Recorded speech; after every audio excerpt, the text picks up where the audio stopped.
Hello student, welcome back to our channel chemistry guide. তো তোমাদের HS 2025 পরীক্ষা আশা করি তোমাদের ভালোই চলছে। বাংলা, ইংরাজি এবং ফিজিক্স পরীক্ষা আশা করি সবার ভালোই হয়েছে। তো তোমরা যারা লাস্ট মিনিট সাজেশনের জন্য ওয়েট করছিলে তাদের জন্য পার্ট 1 অর্থাৎ প্রথম ভিডিওটা নিয়ে আসছি। ফুল অ্যান্সার সমেতই আমি আনার চেষ্টা করছি ভিডিওটা। এবং তোমরা যদি আমাদের আলটিমেট সাজেশন সিরিজ দেখতে চাও সেই অনুযায়ী এই ভিডিও ডেসক্রিপশন বক্সে আমরা লিঙ্ক দিয়ে দিচ্ছি বা চ্যাপ্টার ওয়াইজ সাজেশনেরও লিঙ্ক দিয়ে দিচ্ছি। যেহেতু সময় কম, তোমরা যদি লাস্ট মিনিট সাজেশনটা রেডি করার পর আলটিমেট সাজেশনটা দেখে যেতে পারো, তাহলে তোমাদের পক্ষে ভালো হবে। তো দেখো, লাস্ট মিনিট সাজেশনটা কিন্তু মূলত পাস করানোর জন্য, থাম্বনেলে লেখাই আছে, দেখে নিয়েছো যে পাস করানোর চেষ্টা করছি আমরা। এটা থেকে কেউ ভাববে না যে 70 পেলাম না, কমন অনেক কমন পাইনি, অল্প পেয়েছি, কারণ লাস্ট মিনিট সাজেশনটা শুধুমাত্র পাস করার জন্য। তো যারা অধীর আগ্রহে ওয়েট করছিল তাদের জন্য ভিডিওটা শুরু করছি। এরপরেও কিন্তু পার্ট 2 পার্ট 3 আসবে। তোমাদের সাথে আমরা কন্টিনিউয়াসলি আছি সোমবার পর্যন্ত। তোমরা কিন্তু এই চ্যানেলে যুক্ত থাকো, সাবস্ক্রাইব করে রাখো, টাইম টু টাইম ভিডিও কিন্তু তোমাদের কাছে চলে আসবে। এবং এই ভিডিওগুলোর যে পিডিএফগুলো সেগুলো আমাদের ডিসক্রিপশানে দেওয়া টেলিগ্রাম চ্যানেলে আমরা সময় মতো দিয়ে দেবো। কিন্তু আমি একটা অনুরোধ করব তোমাদের কাছে যে শুধু পিডিএফটা ওইভাবে দেখো না, তোমরা শুনে নাও কথাগুলো, কারণ ছোট্ট ভিডিও হবে, একটুও বেশি বড় ভিডিও হবে না, একদম অল্প সময় ভিডিও হবে। আমরা অন্য চ্যানেলের মতো ম্যারাথন করে 6-7 ঘন্টা তোমাদের নষ্ট করব না, ছোট্ট ছোট্ট ভিডিও হবে। তোমরা রেডি করতে থাকো, শুনে নাও, দিয়ে তোমরা পিডিএফটা নোট করে নিতে পারো বা প্রিন্ট আউট করে তুমি করে নিতে পারো। তো চলো শুরু করি আমরা last minute suggestion HS 2025 pass করানোর আমাদের শেষ চেষ্টা।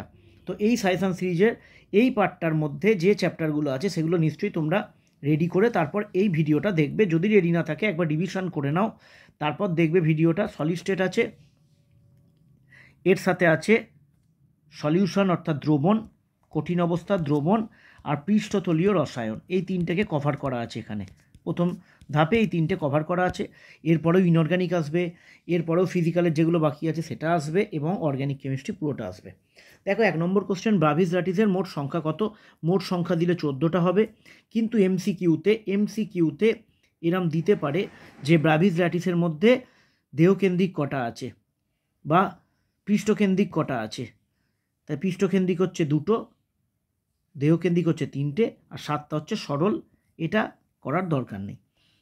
তারপরে এই কোশ্চেনটার অ্যান্সার তোমরা বুঝতেই পারছো অনেক বড় হবে। এটা দিলে প্যাকিং ভগ্নাংশ কাকে বলে দিতে পারে। দেখো, এগুলো পিডিএফে হয়তো মিস হয়ে যেতে পারে। প্যাকিং ভগ্নাংশ কাকে বলেও দিতে পারে, এর সাথে দিতে পারে এফসিসি বা বিসিসি একক কোষের প্যাকিং ভগ্নাংশ নির্ণয়। এটা কিন্তু এবছরে আসতে পারে, এটা কিন্তু তোমরা করে রেখো। এই সিরিজটাতে সবগুলোই কিন্তু আসতে পারে, এখানে কোনো বাছাবাছি আর করা যাবে না, খুব কম সংখ্যক কোশ্চেন নিয়ে এসেছি। তো এটা একটু করে রেখো রেডি। যদি রেডি না থাকে কোনো স্যারের কাছে বা তুমি যেখানে গাইড দিতে একটুখানি দেখে এটা রেডি করে নিও। তারপরের কোশ্চেন, ও খুব দরকারি কোশ্চেন, জেডেনওকে উত্তপ্ত করলে হলুদ বর্ণ ধারণ করে কেন? এটা দিলে অবশ্যই এই বিক্রিয়াটা তোমরা লিখবে, এবং ছায়া প্রকাশনীর বইয়ের 26 পাতাতে, নতুন বইতে তোমরা পেয়ে যাবে 26 পাতার বাঁদিকের নিচের দিকে উদাহরণ সেকশানে আছে। এই বিক্রিয়াটা মাস্ট, এটা লিখবেই। অনেক সময় বিক্রিয়াটা দেখেও নাম্বার দিয়ে দিতে পারেন স্যার, তো বিক্রিয়াটা লিখবে। তারপরে তোমরা বলবে যে লাস্টের দিকটায় চলে যাবে প্যারাটাতে, যে এই ঘটনায় দেখো Zn2+ হয়েছে, এই ঘটনায় নন স্টয়সিওমেট্রিক জেডেনও গঠিত হয়। নন স্টয়সিওমেট্রিক বইতে কিন্তু লেখা আছে, নন স্টয়সিওমেট্রিক জেডেনও গঠিত হয়, এবং এর কেলাসের ইন্টারস্টিয়াল স্থানগুলিতে অবস্থিত ইলেকট্রনগুলি স্থানান্তর ঘটে। এই লাইনটা কিন্তু লিখবে, বলে দিলাম।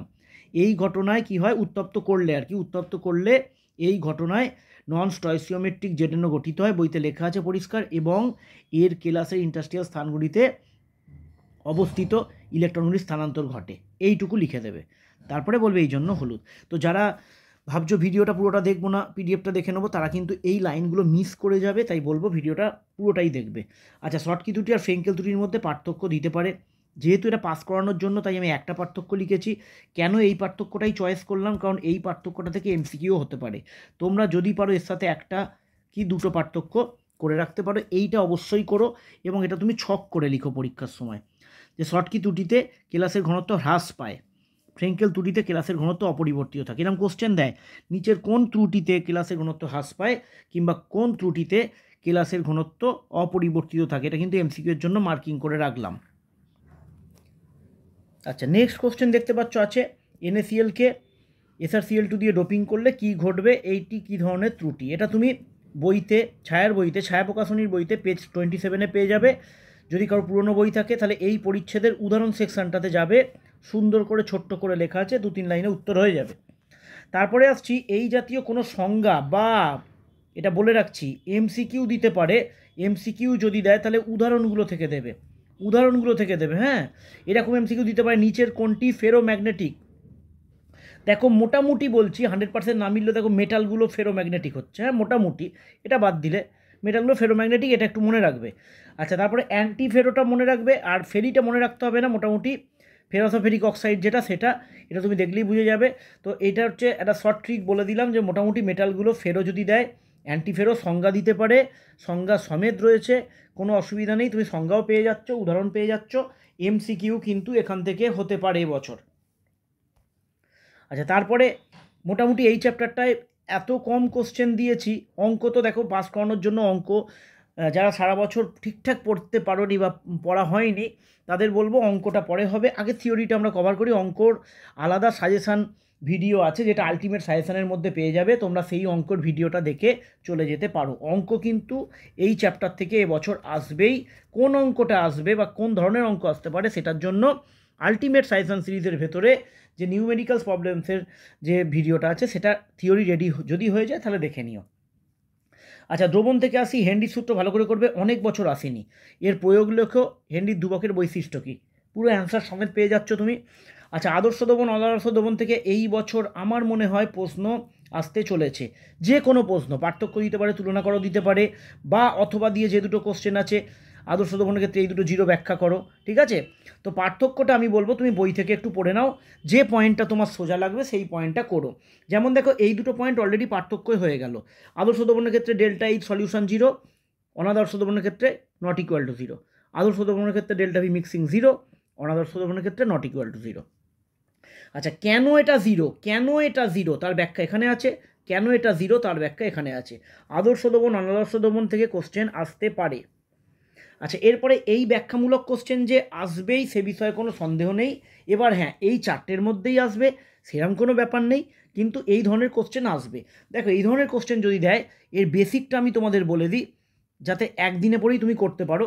NaCl, KCl, Al2SO4 এই জাতীয় দেবে, মানে কোনো তড়িৎযোজী যৌগ দেবে বা আয়নীয় যৌগ দেবে, যেগুলো আয়নে ভাঙে তাদের ক্ষেত্রে সাধারণত কি হবে, কলিগেটিভ প্রপার্টিগুলোর মান তাদের ক্ষেত্রে বেশি হবে, এটা কমন সেন্স। আর দেবে, গ্লুকোজ দেবে, ফ্রুক্টোজ দেবে, সুক্রোজ দেবে, ঠিক আছে। এদের ক্ষেত্রে যেটা গাঢ়ত্ব থাকবে, এদের মানে আয়নে বিয়োজিত হবে না, তাই এদের অন্যান্য কলিগেটিভ প্রপার্টিগুলোর মান কম হবে, এটা হচ্ছে বেসিক অ্যান্সার।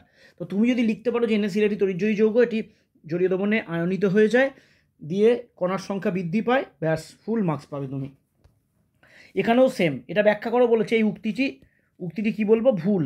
কেন, দেখো দুজনকারই গাঢ়ত্ব সেম, এটা তড়িৎযোজী আয়নীয় যৌগ, এখানে এটা আয়নিত হয়ে গিয়ে জলীয় দ্রবণে কী তৈরি করবে, এটা তৈরি করবে, কণার সংখ্যা বেড়ে যাবে, তাই অভিস্রবণ চাপের মান এর ক্ষেত্রে বেশি হবে। হয়ে গেল। আচ্ছা, লোহিত রক্তকণিকার দুটো কোশ্চেন ছায়া প্রকাশনীর বইতে তুমি পেয়ে যাবে। হ্যাঁ, কি বলবে, মানবদেহের লোহিত রক্তকণিকাকে 1% NaCl দ্রবণে ডোবানো হলো বা এইটাতে রাখা হলো, কি ঘটনা ঘটবে। তুমি ছায়া প্রকাশনীর বইতে শেষে কোশ্চেন অ্যান্সারে গেলেই পেয়ে যাবে। এই ব্যাখ্যামূলক কোশ্চেনগুলোর অ্যান্সারটা দিইনি, তুমি গেলেই পেয়ে যাবে। এই কোশ্চেনগুলোও পেয়ে যাবে, সব কটা ছায়া প্রকাশনীর বইতে পেয়ে যাবে। এর সাথে যদি কেউ পারো 1, 2, 3 এক্সট্রা করতে, ব্যাখ্যার কোশ্চেন কিছু বাদ দিও না, ভালো করে একটু করে নিও। সারফেস কেমিস্ট্রি থেকে এই বছর এই কোশ্চেনটা অত্যন্ত ইম্পর্টেন্ট কোশ্চেন। এখান থেকে MCQ হতে পারে বা কোশ্চেনটা ডাইরেক্ট দিতে পারে। কি বলেছে, অধিশোষণ একটি তাপমোচী প্রক্রিয়া ব্যাখ্যা করো। আমি সহজ করে লিখে দিচ্ছি, বলে দিচ্ছি। দেখো, আমরা জানি ΔG equal to ΔH minus T∆S, ঠিক আছে। এইবার অধিশোষণের ক্ষেত্রে আমরা লিখব ΔS এর মান নেগেটিভ হয়, ঋণাত্মক হয়, এবং অধিশোষণ প্রক্রিয়াটা একটা প্রক্রিয়া স্বতঃস্ফূর্তভাবে ঘটছে, মানে তার ক্ষেত্রে অবভিয়াসলি ΔGটাও নেগেটিভ হবে। এইবার আমরা যদি দেখি ΔH ইকুয়াল টু কী দাঁড়াচ্ছে, ΔG প্লাস T∆S। এইবার যেহেতু ΔSটা কি বললাম, নেগেটিভ, তাহলে এটা নেগেটিভ হলো, ΔGটা নেগেটিভ হলো, তাহলে দুটো নেগেটিভ ইকুয়াল টু কী হচ্ছে, নেগেটিভ। আর ΔH নেগেটিভ মানে সেই প্রক্রিয়াটা হচ্ছে তাপমোচী প্রক্রিয়া। কোনো একদম বইয়ের এই লাইন লিখতে হবে ওই লাইন লিখতে হবে কোনো ব্যাপার নেই, আমরা জানি বলে তোমরা শুরু করলে। শুরু করার পর তুমি লিখবে অধিশোষণের ক্ষেত্রে ডেল্টা এস এর মান নেগেটিভ হয়, ডেল্টা জি এর মান নেগেটিভ হয়। তাই এই সমীকরণটাকে মডিফাই করলে এই সমীকরণে ডেল্টা জি এবং ডেল্টা এস নেগেটিভ বসালে দেখা যাচ্ছে ডেল্টা এইচও নেগেটিভ হচ্ছে, তাই তাপমোচী বা তাপদায়ী প্রক্রিয়া বলতে পারো। আচ্ছা, পেপটাইজেশন কাকে বলে? বা সদ্য অদক্ষিপ্ত এফইওইচ হোলথ্রাইসকে অল্প পরিমাণে লঘু এপিসিএল3 দ্রবণ সহযোগে ঝাঁকালে কি ঘটবে? এটা পেপটাইজেশনেরই আর একটা কোশ্চেন। এই দুটো কিন্তু করতে হবে, ভালো করেই করতে হবে। দ্বিতীয়টা বিশেষ করে রিসেন্ট এসছে 2023 সালে বা 22 সালে এসছে, কিন্তু করতে হবে, ভালো করে করব। এই কোশ্চেনটারই উত্তর তুমি বইতে 296 পাতার 26-এর কোশ্চেনে পেয়ে যাবে। ওখানে শুধু কোশ্চেনটা একটু অন্যরকম আছে। HCl দেওয়া হলো, HCl দেওয়া হলো লেখা আছে। HCl দেওয়া হলো মানেই দেখবে প্রথম লাইনে লেখা আছে HClটা বিক্রিয়া করে এপিসিএল3 তৈরি করবে, মানে এইটাই। শুধু তুমি ওখানে HClটা উচ্চারণ করবে না, যে এটা যোগ করা হলে এবার ওরা যেরাম বলেছে তুমি উত্তরটা লিখে দেবে। আচ্ছা, এর উত্তর লেখা আছে সূক্ষ্মভাবে চূর্ণীকৃত নিকেল অধিশোষণরূপে বেশি কার্যকরী কেন? ব্যাখ্যা করো। এটা কোনো বছরই এইচএসে আসেনি, কিন্তু আমার মনে হচ্ছে এই কোশ্চেনটা আসলেও আসতে পারে। এটা আমার মনে হচ্ছে তুমি টেস্ট পেপারেও বেশি জায়গায় পাবে না, তো এটা করে রাখবে। তারপরে আছে টিন্ডাল ক্রিয়া কি এর ব্যবহারিক প্রয়োগ লেখো, একদম কমন কোশ্চেন, আসার মতোই কোশ্চেন। সলজেলের পার্থক্য লেখো, একটুখানি করে রেখো, বইতে পেয়ে যাবে ইজিলি। আচ্ছা, ডায়ালিসিস বা ঝিল্লি বিশ্লেষণ কি এর ব্যবহার লেখো, অবশ্যই করবে, উত্তর দেওয়া আছে। আচ্ছা, এইগুলো কিন্তু খুব ইম্পর্টেন্ট। কোলয়েডের তঞ্চন সংক্রান্ত সুলজেহাডির নিয়ম দিতে পারে, জেনারেলি নিয়মটা দেয় না, বইতে নিয়ম পেয়ে যাবে। জেনারেলি এরম কোশ্চেন দেয়, কোনটি তঞ্চক রূপে বেশি কার্যকরী। তো এখানে সুলজেহাডির নিয়মটাও দেওয়া আছে, কিন্তু আমি তোমাদের বাকি কোশ্চেনটা আলোচনা করে দিচ্ছি। KCl অপেক্ষা বলেছে Al2SO4 অধিক কার্যকরী। দেখো এখানেই করে দিচ্ছি, যদিও জায়গা দেওয়া আছে। KClটাকে তুমি ভাঙবে K+Cl-। এখানে ক্যাটায়নের আধান হচ্ছে +1, অ্যানায়নের আধান হচ্ছে -1, অর্থাৎ 1। এখানে তুমি দেখো Al3+ আর SO4 2-। এটা 2 করলাম না, 2 না করলেও হবে, এটা 3 না করলেও হবে। তো এখানে দেখো ক্যাটায়নের আধান এর ক্যাটায়নের আধানের থেকে বেশি, এবং এর অ্যানায়নের আধান থেকে এর অ্যানায়নের আধান বেশি, অর্থাৎ Al2SO4 হোলথ্রাইসে ক্যাটায়নের আধান এবং অ্যানায়নের আধান KCl অপেক্ষা বেশি, তাই এটা অধিক ভালো তঞ্চক রূপে কাজ করে। আচ্ছা, এই ধরনের আমি কিন্তু বারবার বলছি, আমি এই দুটো কোশ্চেন দিয়েছি মানে এই দুটোর জায়গায় এই টাইপের তঞ্চনের কোশ্চেন কিন্তু আসতে পারে HS 2025-এ। তাই পার্টিকুলার এই দুটো কোশ্চেন ভালো করে করবে। এর বাইরেও ছায়াপ্রকাশনীর বইতে এই টাইপের হয়তো আর দুটো দেওয়া আছে, তুমি কিন্তু ভালো করে নেবে। ছায়াপ্রকাশনীর বইতে আরও দুটো একটা পেতে পারো, করে নেবে। আচ্ছা, এর তঞ্চনের জন্য বলেছে এটা কার্যকারিতা এর থেকে বেশি। দেখো কীভাবে বিচার করতে হয়।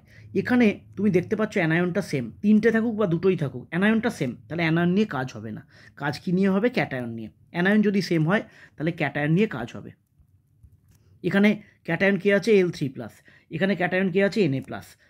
এখানে কিন্তু খবরদার 3Cl- অ্যানায়ন নয়, এখানে Cl- অ্যানায়ন, এখানেও Cl- অ্যানায়ন, তাই দুজনকার আধান সেম, একটা ডিফারেন্ট থাকবে। তাহলে এখানে Al3+টা ডিফারেন্ট আর Na+টা দুটো ডিফারেন্ট, কিন্তু এর আধান বেশি, তাই এটা ভালো তঞ্চক রূপে কাজ করবে। হয়ে গেল। আচ্ছা, তারপরে উদাহরণ দাও, আমি পুরো দিয়ে দিয়েছি, এই উদাহরণগুলো কিন্তু দিতে পারে যে কোনো সেকশানে, MCQ বা এমনি যে কোনো সেকশানে দিতে পারে। এর বাইরেও যদি একটা দুটো করতে পারো করে নেবে। ইমালসান, ক্যাটায়নিক পৃষ্ঠতল সক্রিয় এজেন্ট সব দেওয়া আছে, তুমি দেখে নেবে একটু জাস্ট। আচ্ছা, এই দুটোর সঙ্গে একটু বই থেকে করে নেবে। এই দুটো মধ্যে এটা মনে হচ্ছে 2023-এ এসছে, করে নেবে। সাবানের উদাহরণ দাও, এটি ধ্রুবীয় অংশ অধ্রুবীয় অংশ, বইতে পরিষ্কার পেয়ে যাবে, দুটো পার্ট আছে। আচ্ছা, হিমোগ্লোবিনের স্বর্ণ সংখ্যা 0.03 বলতে কী বোঝো? খুবই দরকারি কোশ্চেন, ভালো করে নেবে। তো মাত্র এই কটা কোশ্চেন দিলাম পার্ট 1-এর ভিডিওতে, রেডি করতে থাকো। আগামীকাল আবার অন্তত একটা বা দুটো ভিডিও চলে আসবে। তোমরাও খাটো, আমিও তোমাদের সাথে খাটছি। দেখা হবে আগামী ভিডিওতে।